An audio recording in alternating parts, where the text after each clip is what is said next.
Hoy te voy a hablar de una palabra que el régimen cubano ha usado históricamente como si fuera detergente: terrorismo. Cada vez que le conviene, la saca para lavarse la imagen. Nosotros somos víctimas, nosotros somos buenos, el malo es otro.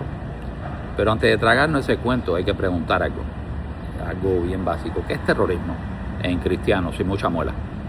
Pues terrorismo es usar la violencia o el miedo creíble a la violencia para tener a la gente cogida por el pescuezo políticamente. No es solo poner una bomba, también es gobernar diciendo: si hablas, te destruyo. Y eso no lo inventó ni Al-Qaeda, ni ISIS, ni nada de eso. Uno de los primeros influencers de terrorismo de Estado fue la Revolución Francesa. En la llamada época del terror, el propio gobierno revolucionario usaba ejecuciones masivas, la guillotina y la persecución total para imponer el proyecto. Era básicamente un Estado diciendo: o me aplaudes o te corto la cabeza. Era como un patria o muerte, pero del siglo XVIII. ¿Y por qué te suelto esta mini clase de historia? Porque ahora mismo se está discutiendo otra vez el tema de Cuba en la lista de países que apoyan el terrorismo.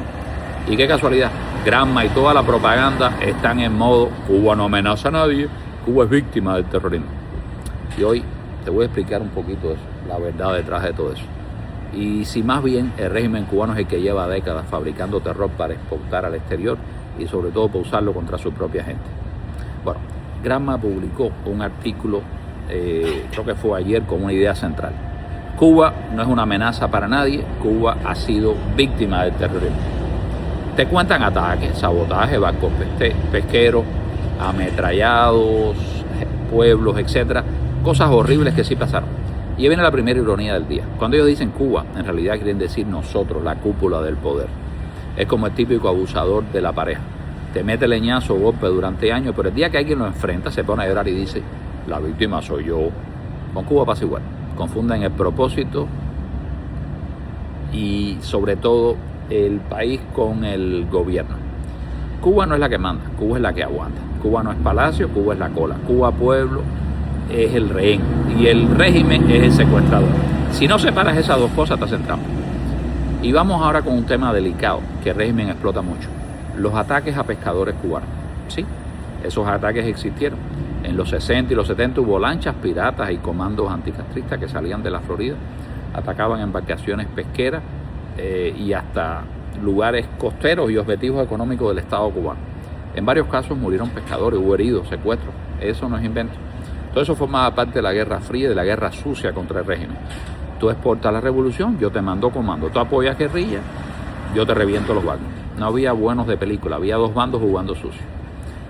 ¿Podemos llamar terrorismo a disparar contra barcos civiles aunque trabajen para un Estado comunista? Claro que sí, es terrorismo y punto. Ahora, aquí entra el truco de Granma. Cogen ese dolor real y lo convierten en un cuento de hadas donde la Cuba es la linda princesa inocente y el mundo exterior es el dragón malvado. Se olvidan de mencionar dos detalles chiquiticos. El primer detalle: Cuba jugaba el juego también. Primero, estos ataques no pasaron en el vacío. Durante los años 60, el régimen cubano se dedicó a entrenar guerrillas, mandar armas y apoyar grupos armados en medio continente. La Habana era la escuela militar de la izquierda armada. Y si querías aprender a hacer algo contra el gobierno, la revolución a tiro, etcétera, Cuba era el campo donde estudiaba. O sea, sí, golpearon barcos pesqueros cubanos, pero al mismo tiempo el gobierno cubano andaba metido en guerras ajenas, moviendo fichas en muchos países. No era un monje budista sentado en el malecón. El segundo detalle: mientras llora por sus pescadores que merecen respeto porque son víctimas, el mismo gobierno hundía remolcadores, o ha hundido remolcadores llenos de cubanos que han intentado huir. Y aquí tienen el caso del 13 de marzo. El 13 de marzo sucede en el año 94, el periodo especial, hambre, apagones, desesperación. Un grupo de cubanos hace lo que han hecho miles: intentar irse por el mar. Se montan en el remolcador 13 de marzo y salen de La Habana de madrugada. ¿Qué pasa después? No los hunde la tormenta, no los ataca un tiburón, los hunde el propio Estado cubano. Otras embarcaciones los persiguen, los embisten, les tiran agua a presión de guardacostas cubanos. El resultado: decenas de muertos, incluyendo niños. Se habla incluso de que les tiraron agua a presión para que no pudiesen salvarse. Y el régimen, en vez de investigar y castigar a los culpables, hace lo de siempre. Eso fue un accidente, eso fue propaganda enemiga, aquí no ha pasado nada. Para un momento y piensa en esto: un niño agarrado a una tabla en medio del mar de noche llorando sin entender por qué a su propio país lo hundió. Ese niño no es un terrorista, no es un mercenario, no es un agente de la CIA, es un cubano tratando de huir. Si un Estado hunde un barco lleno de civiles que escapan de su propia miseria, eso no es un problema técnico, eso es un mensaje. Si te vas por ahí te puedo matar y no me pasa nada. Eso se llama terror de Estado. No necesitas hablar francés para entenderlo. Ahora, el terror en Cuba no es solo hundir barcos o tirar misiles, también una versión casera de uso diario. ¿Te suenan los actos de repudio? Es el servicio a domicilio de la dictadura. Si piensas distinto, si quieres irte, si eres opositor, te mandan una turba a la puerta. Gritos, carteles, insultos, huevos, piedras. En los tiempos de Mariel fue clarísimo. Gente que quería marcharse y otras multitudes organizadas desde arriba, llamándoles escoria, gusanos, pim pam fuera, tirándole de todo. Esto no es un arrebato espontáneo de odio. Es el Estado usando a los vecinos como arma. Si tú no obedeces, yo convierto a tu barrio en una pesadilla. A eso le suma la famosa Brigada de Acción Rápida y nombres como el contingente Blarroca, que suena a grupo constructor, pero van a demoler personas. Son cuadrillas organizadas para reventar protestas, tapar cámaras, dar golpes y hacer el trabajo sucio que luego en el noticiero se vende como respuesta del pueblo. No hace falta una bomba para vivir bajo terrorismo de Estado. Basta saber que si gritas libertad, te pueden hacer un acto de repudio, perder el trabajo, expulsarte de la universidad, marcar tu familia y hacerte la vida un yogur. Ese miedo calculado es exactamente la definición de gobernar con terror. Y entonces llega el 11 de julio. Miles de cubanos salieron a la calle en toda la isla a gritar lo que en teoría la Constitución permite: libertad, cambio, fin de la miseria. En un país normal, el presidente dice, vamos a escuchar. En Cuba, Díaz-Canel salió en la televisión a decir, la orden de combate está dada, y llamó a los revolucionarios, entre comillas, a tomar las calles. La traducción sería, sacan y repriman. No era un loco en Facebook, eres jefe de Estado convocando a medio país contra la otra mitad. El resultado ya lo conocemos: golpizas al aire libre, disparos, detenciones masivas, juicios express, condenas de años por gritar libertad.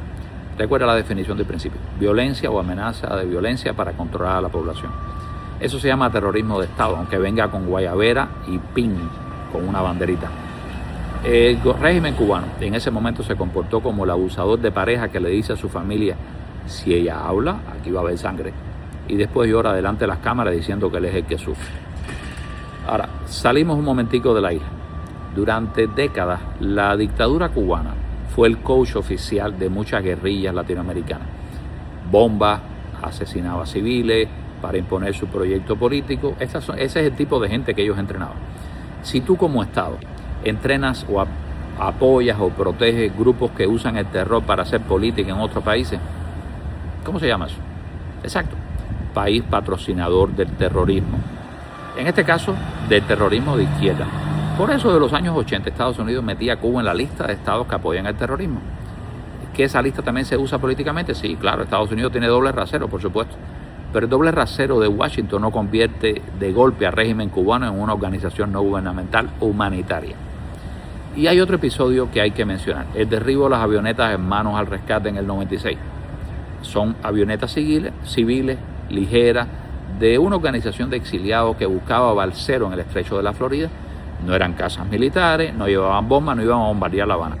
¿Qué hizo la Fuerza Aérea Cubana? Bajo las órdenes de Raúl Castro, mandó MiGs y lanzó misiles. 2 avionetas derribadas, 4 civiles muertos en segundos.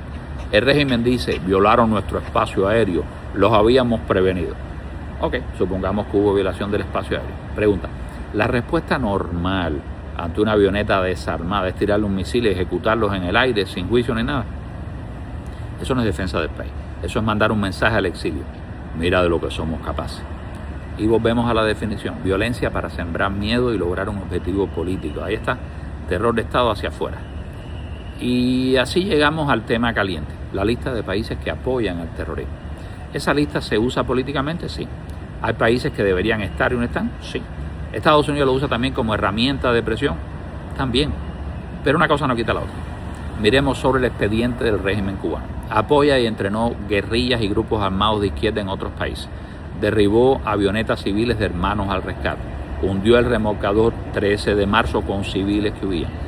Organizó actos de repudio, brigadas de acción rápida, el contingente Blarroca. Su presidente llamó en la televisión a salir a reprimir el pueblo el 11 de julio. Gobierna, sobre todo desde hace más de 60 años, usando el miedo como herramienta. Si todo eso no te suena a manual de terror, revisa la definición. Granma, mientras tanto, se presenta como la víctima perfecta. Cuba no amenaza a nadie, solo nos ataca. Es el abusador de la pareja que llama a la policía diciéndole: oficial, mi mujer es malísima, mírame a mí cómo sufre. Así que la próxima vez que escuche Cuba no amenaza, es víctima del terrorismo, hazte esta pregunta: ¿de qué Cuba están hablando? Si hablamos de los cubanos de a pie, claro que han sido víctimas de comandos anticastristas, de la Guerra Fría, de la miseria, de hundimientos, de actos de repudio, del 11J, de cárceles, de fusilamientos. Pero si hablamos de la cúpula que manda, ahí cambia la cosa. Cuba pueblo es rey, Cuba régimen es el secuestrador. El gobierno cubano no es solo víctima del terror, es uno de los grandes fabricantes de terror en su propia historia, hacia afuera apoyando grupos extremistas y hacia adentro controlando a su pueblo como si fuera propiedad privada. Cuando te diga nuevamente que Cuba no es terrorista, recuerda, si el terrorismo es gobernar con miedo, en Cuba llevamos más de 60 años viviendo bajo un secuestro político. Ahora te toca a ti. ¿Crees que el gobierno cubano puede seguir vendiéndose como víctima del terrorismo o ya va siendo hora de llamarle por su nombre? Déjamelo en los comentarios. Si viviste un acto de repudio, si viste algo del 11 de julio, si conoces a alguien marcado por este terror, escribe una palabra, una frase, lo que pueda. La historia que Granma nos cuenta, la tenemos que contar nosotros. Y nada, si este video te sirvió para ver el discurso oficial con otros ojos, compártelo, déjame tu like, suscríbete y voy a seguir aquí desmontando cuentos de hadas revolucionarios uno por uno. Gracias, soy Marquito Curioso.